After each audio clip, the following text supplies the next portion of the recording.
This week, like every Friday, we've chosen 4 lifters who have submitted their lifting videos to us, and we're gonna give them some free coaching. This is Form Check Friday. This episode, like all episodes, is brought to you by Bells of Steel. We're gonna have a little more on them later. Let's get to it here. Dylan, what do we got? First up, we have Linus. We got a squat. Yes, Linus says, squatted 185 at my last meet in June.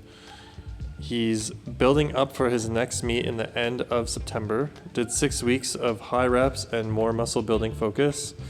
Previously had issues with trying to be too upright and arching his back.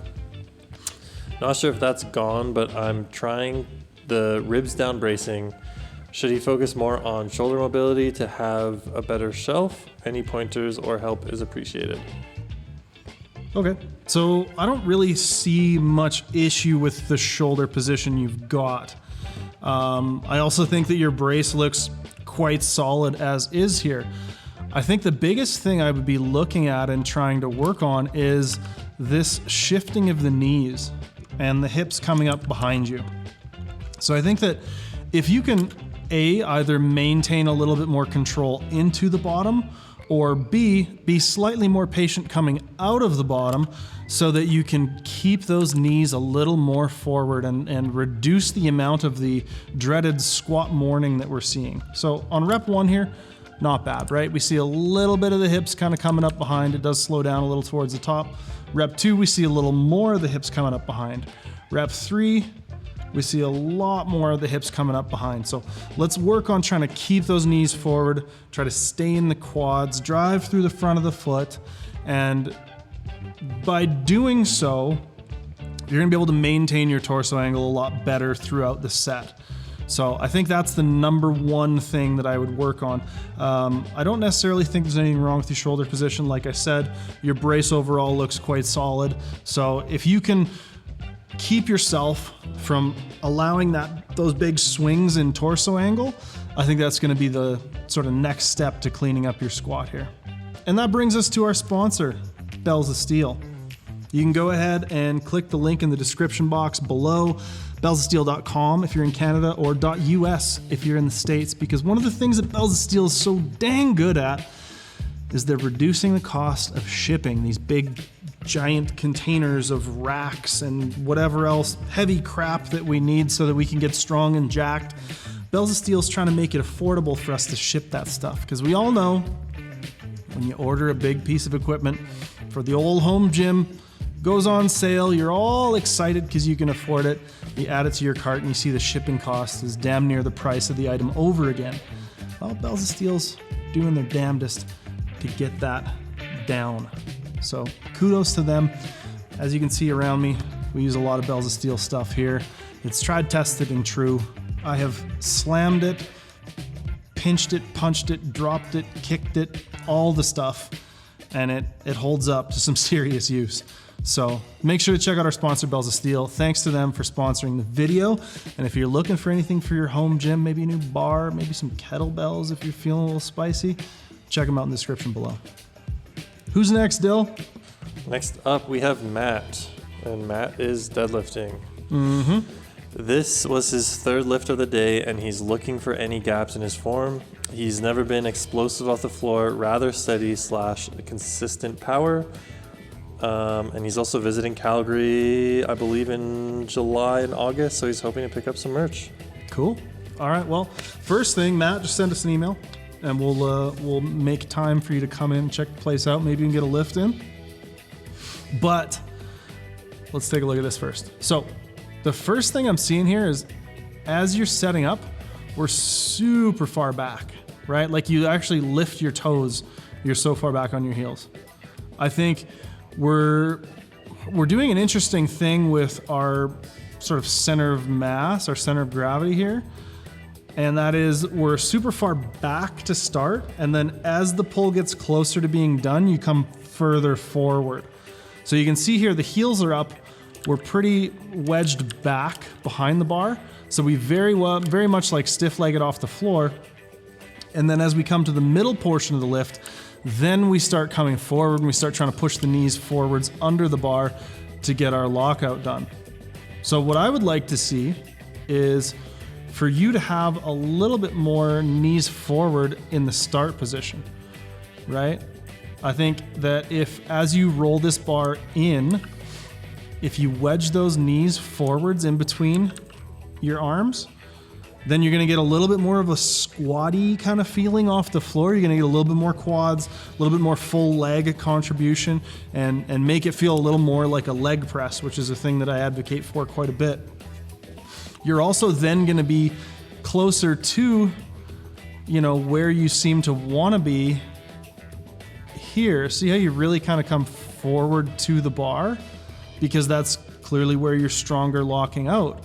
So there's gonna be less of this having to shift back and forth if we can start with a little more full foot pressure, specifically through the front of the foot. The other thing I would say is as the bar is coming up and crossing the knee, I want you to think less about reaching up and back with your torso and more about just squeezing your butt.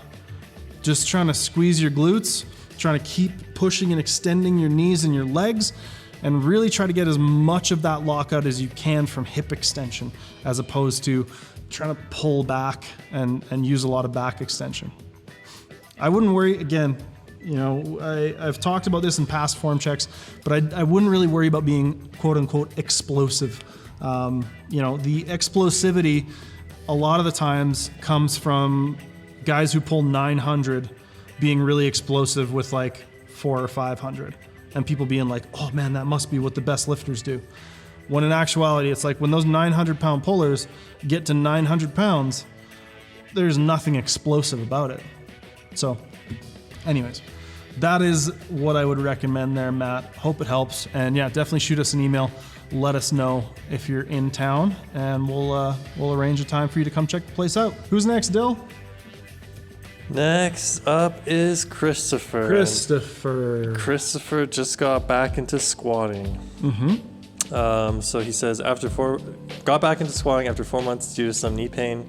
He feels good now, but wants to know how to improve his form and feel more stable on his unrack and his squat. All right, so we just got back into squatting from some knee issues, and it looks like one of the first things we're doing here is a single at 9 with a bunch of weight.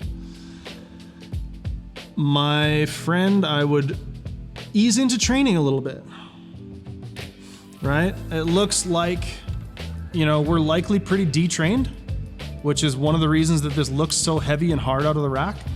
Another reason probably is that we're really far forward. We're kind of hunched over.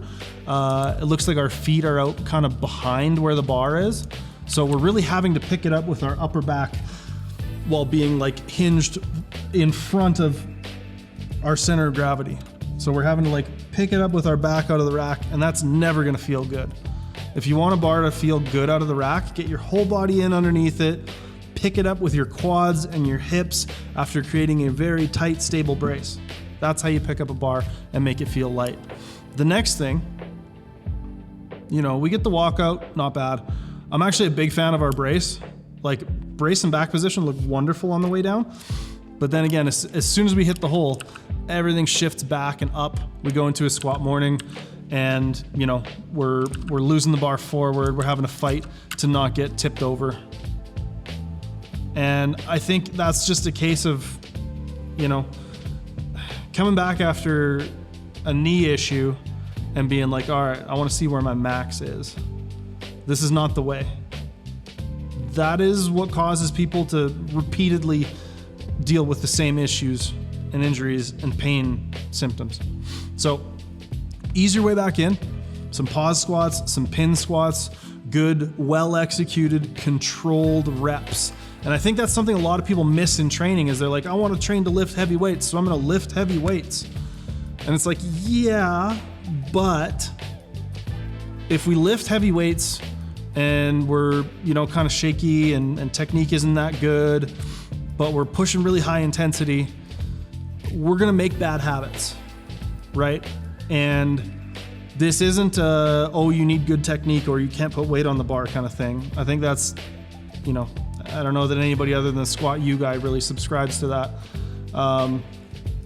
So what I am saying is lifting, high intensities, and the expression of the strength we build in training is a skill.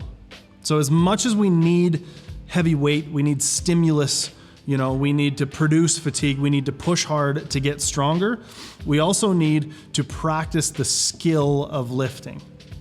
And that often means doing things at RPE 6 to 7, leaving 3 to 4 reps in the tank on any given set so that we can execute with a good solid standard.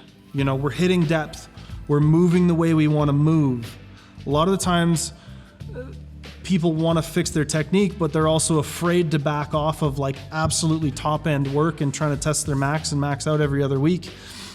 I mean, those two things are not mutually exclusive, but it's going to make the road a lot longer and more arduous. So, might be a good time to go through a volume block and, maybe work with some lighter weights, some lower RPEs, and just get a lot of really good, consistent practice in, high number of sets, moderate number of reps, very sort of middling intensities, and just try to get good practice in. Because I can see the fundamentals for some really good squatting here. Like I said, your brace is great, and if you've ever watched Form Check Friday, that's like 90% of what I give people crap for is the brace. So you got that part down. We just need to work on, number one, the pick, which is going to make the unrack and walkout feel a lot better. But number two, we just got to train with intensities that allow us to like keep that bar where it is on our back, so that we're not getting, hips pitched up, we're not seeing knees shoot back, we're not seeing the bar roll us forward. We got to work with adequate intensities that allow us to train using the skill and using the execution of the lift that we want to have. So that's what I have to say about that. And lastly, Justin. Yep, lastly is Justin. Justin feels like he's been struggling to get more hip involvement in sumo and feel as if he's using too much back to muscle the weight up. Should he focus on getting hips closer to the bar sooner or change positioning? So let's take a look here. So this is rep 1, right? That's where hips are. That's knee. That's the front of the delt. Rep 2. So rep 2, I guess there's a little more slack pulled there. But rep 2, I feel like we maybe find a slightly better position. It also looks like, and this might just be the shoe here, but it looks like we're really far back on the heels, where maybe we could use a little bit more quads.